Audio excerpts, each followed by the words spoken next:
મરદ રત્ન છે, નીલમ રત્ન પણ છે. એ તો નાના માર્બલની મૂર્તિ છે. રત્નની પ્રતિમાન રત્નની વિશેષતા એ છે કે ધારણ કરવાથી શક્તિનો વિકાસ થાય છે.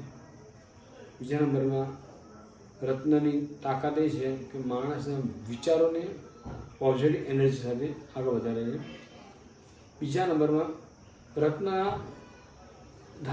ધારણ કરવાથી તમે રત્ન જેવા બની જાઓ છો અને તમારી શક્તિ આંતરિક શક્તિનો વિકાસ થાય છે. બાહ્ય શક્તિનો વિકાસ થાય છે, અંદરની શક્તિનો વિકાસ પણ આનાથી થાય છે. આવી માળા ધારણ કરવાથી, ગળાની અંદર ધારણ કરવાથી તમારું મન, તમારા વિચારો, તમારા આત્માનો શક્તિનો વિકાસ દિન પ્રતિદિન આંતરિક શક્તિ દ્વારા વિકાસ થતો હોય છે. અને ભક્તામાં હિલિંગની આ માળા છે. અને ભક્તામાં હિલિંગ સાથે એની સાથે સિમ્બોલ પણ છે, પાછળ પણ સિમ્બોલ છે. એટલે આ માળાની વિશેષતા ઘણી છે, પણ વિશેષતાની અંદર એ વિશેષતા એ છે કે તમારા અંદર એક આંતરિક શક્તિઓથી એનર્જી, પોઝિટિવ એનર્જી અને પરમાત્માની શક્તિઓ વિકાસ તમે જાતે પોતે કરી શકો છો. પણ આ માળા તમારે લેવી પડે, ધારણ કરવી પડે. આવી માળા જીવનમાં હંમેશા માટે શરીર સુખ પણ મળે, મનનું સુખ પણ મળે, વિચાર સુખ પણ મળે, સંપત્તિ સુખ મળે.